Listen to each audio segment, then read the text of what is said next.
What's up, guys, is what I would normally say, but about 8% of you are not guys. So what's up, everyone? My name is Boost Streams. Welcome back to another tower fantasy video. Today we're going to be showcasing Frigg. It's going to be a god mode showcase, so we're showcasing her to her full potential. So first off, we're just starting out in a difficulty 6 joint operation. So in the first video, I neglected this mechanic called the Frost Domain, where after you use her E, you get this Frost Domain for 25 seconds, and you can basically just infinitely dodge. So you do these infinite dodge attacks, and thanks to the Huma 2-set matrix, you hit 3 times. Every time you hit, it does bleed damage. So on top of her already insane normal damage, she does 15 plus 15 plus 15% bleed damage, which is a lot. So let's go ahead and do this Frost Domain one more time and just these infinite dodges. And you can see we hit all of these enemies and do the bleed damage to all of them. One quick tip is only open the last chest on joint operations, because the last chest is where you have the highest chance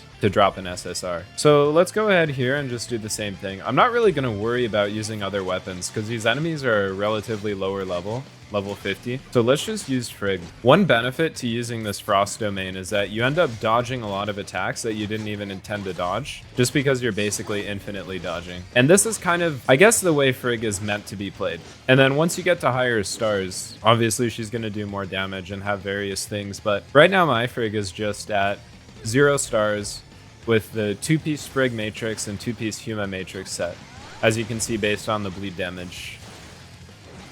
So the 2-piece Frigg set gives a little bit of extra frost damage when you switch in from a frost weapon. And the 2-piece Huma set, like I said, inflicts this bleed on the enemies. And you can see we hit enemies in a very wide AoE as well, using this kind of Frost Domain infinite dodge technique. One thing that I have learned to be more careful about, though, is that I always used to cancel her E's too early. Or sorry, when I say E, I refer to skill. It's normally bound to 1, but I changed my key bindings, so it feels, I just call it E. But yeah, I always end up canceling them too early, and if you don't let the entire animation play out, it doesn't trigger the domain. So if a teammate or you happen to trigger a Phantasm, it's a perfect opportunity to just lay down a bunch of bleed frost damage on the enemies. So we're coming up to a boss here. A very, very thick boss with a chainsaw for a hand and a whip. I don't know how they came up with that design, but this boss, Sweetie, is actually not annoying at all. It's Palace, the other guy up there, who's the most annoying. So actually, since we're fighting a more powerful enemy, I'm going to start out with Nemesis, fire a slow ball, and get down beacons. And then switch into Absolute Zero to just provide some healings and a little more charge. And then we're going to use Frigg Discharge, Friggy, and then just this infinite dodge domain for 25 seconds.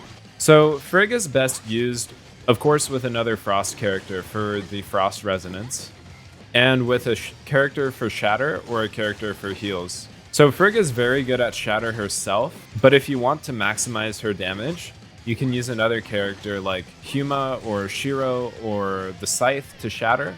And when you do that, you can use Frigg when the enemy doesn't have a shield up. And you can see, like right now, she doesn't have a shield up, and we're doing really, really crazy amounts of damage, like 10,000-ish 3 times. So it's a multi-hit plus bleed damage. You can see the smaller numbers are the bleed damage. The bigger numbers are the main hits from the skill. So let's use Nemesis, since she has a little bit of range here. Use a slow ball, and then Absolute Zero for some heals. Trigger the Frost set, and then go in here, do our infinite domain again. And as you can see, Meryl sucks. People should not be able to use her in co-op. Anyway, we're just going to finish her off with some basic attacks, and then the real boss comes after this. This guy's microphone quality sounds like he used a $2 microphone from Alibaba for his recording. Okay, we're just going to Absolute Zero, get the B from Advancement 1 up. And then here's Meryl trapping us, making us unable to walk. And then let's just go ahead and go into Frigg, use her Discharge, use her E, and then just unleash a bunch of dodge attacks on this guy. And do a ton of damage, just dump them on him. And you can kind of see a number. I saw a 10k there, I think, or an 11k. Now I can't even walk to him thanks to Meryl.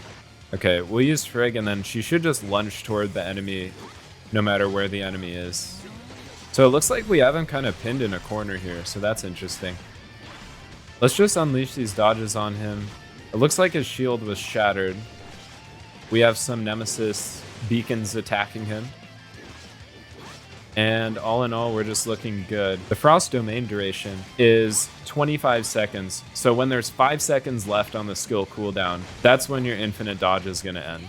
So just a quick way to keep track of that. So like right now, there's 27 seconds left. So subtract 5 seconds from that, and that's when the infinite dodges will stop. Now we're just kind of unloading on him, so it's just super cool. I mean, I know I've said this a lot, but her slashes do 3 hits, so it's just a bunch of damage in a short time. And I found that this is actually a pretty good rotation. Although if you're using Nemesis, you probably should have Meryl or Tsubasa as your third support rather than Coco. Or you could replace Nemesis with Coco and then have a third ice person. But yeah, I mean, basically right now we're just kind of clapping Palace. I'm doing a lot more damage than 2 other people on my team, but yeah, I guess that just shows how broken Frigg is. Okay, let's get Absolute Zero's B up, throw down some heals because my teammates are suffering a little bit. I am too, actually. And then just kind of get some charge, and then we can finish this off. Frost Domain and just do more dodges. All right, success. I got MVP, thankfully. Okay, let's see. Will I get an SSR? I've literally never gotten an SSR from these stupid things. But first, 98% of you are not subscribed. So if you're watching this, please subscribe. It would mean a lot. And leave a like. If we get to 25 likes, we'll do a Nemesis God mode. Okay, so now we're going to do a Void Rift. We get to compete against a boss at the end, but first we get to fight a bunch of various enemies. Hopefully I can get a stack of 3 frost buffs. So we're not in the domain right here, so it's probably best not to dodge. Now that we have Frigg charged up, we can use her discharge skill here. Probably don't need to do her domain, actually. I like Frigg's animations because it reminds me a lot of Brook from One Piece. Okay, so I'm going to put down a Nemesis beacon here and a slow ball, and then switch into Coco for some charge, maybe some heals, and then we're going to go for Frigg and just unload a bunch of damage onto this boss. And you can see that we're actually doing a decent amount to help shatter as well. And once the shield is shattered, we have another like 15 seconds to keep unloading all of this frost damage and bleed damage onto him. So once again, we're back to just unloading on this guy. Can I just take a moment to say that like Frigg's character design is so clean, and like her animations and everything, she just looks so amazing. Okay, so 2 seconds we can get our domain back up. Now we have our domain back up. We actually did some decent shatter. And as always, we just keep dodging and dodge attacking and loading in, dishing out all of this damage. I still have some time left in the Frost Domain, but if I can use her discharge skill again, okay, we put up a new Frost Domain, and then we'll just keep unleashing damage on this guy. But yeah, at the end of the day, we're just unleashing a ton of damage. A teammate triggered a Phantasm, so we were actually able to do some damage while he was frozen. While I'm waiting for cooldown, although the cooldown was only a few seconds, let's just go ahead and do this. Get in some heals, dodge to get the B up and charge up a bit, and then we can finish it off with a Frigg discharge skill. Can I get the last hidden? I don't think I got the last hidden. Okay, we got one pull, but that's okay. If you've made it this far into the video, comment down below what you think of Frigg. Do you think that she's broken or a god? Let me know. Okay, now our final showcase is actually going to be Apex League. So I've literally never done PvP before in this game. Like, I haven't ever found a match or anything. As you can tell, I'm private rank 3. This is literally my first time playing it, but I thought it would be good to show her off since there is a lot of PvP involvement in this game. Let's just go ahead and see what it's like. I honestly have no idea what PvP is like. I haven't seen any videos of it or anything. I've just heard that Nemesis is broken in it, and I'm assuming Frigg probably is too, because she's super, super great in PvE. 3, 2, 1. Okay, now I remember. It equalizes all of your levels and everything. So is this going to be a good team? Can you trigger Phantasms in PvP? Okay, so let's go ahead and do Frigg. Do her E, Wait, did I win already? Oh, I think this other person is new.